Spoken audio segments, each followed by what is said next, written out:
আসসালামু আলাইকুম সবাইকে এসআর কৃষি খামার ইউটিউব চ্যানেলের পক্ষ থেকে অনেক অনেক অভিনন্দন ও শুভেচ্ছা।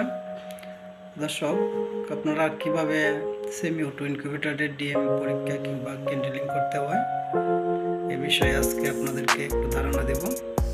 তো চলুন ভিডিওটি না টেনে সম্পূর্ণ ভিডিওটি।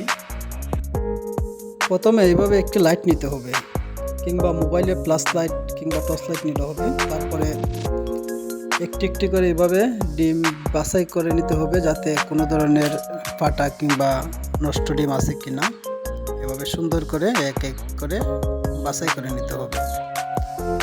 তারপরে এভাবে মেশিনে বসাই দিবেন। মেশিনে বসানো 4 থেকে 5 দিন পরে এভাবে একটি একটি করে টর্চ লাইটের মাধ্যমে বাছাই করে নেবেন, যাতে কোনো ধরনের নষ্ট কিংবা আপনার ফাটা আছে কিনা কিংবা ব্লুন ভালো করে আসছে কিনা ভালো করে এইভাবে টর্চ লাইটের মাধ্যমে দেখে নেবেন। ওই যে দেখেন মাকড়সা জালের মতো খুব সুন্দর আসছে, এগুলা নষ্ট হবে না, এগুলা বাচ্চা ফুটবে শিওর।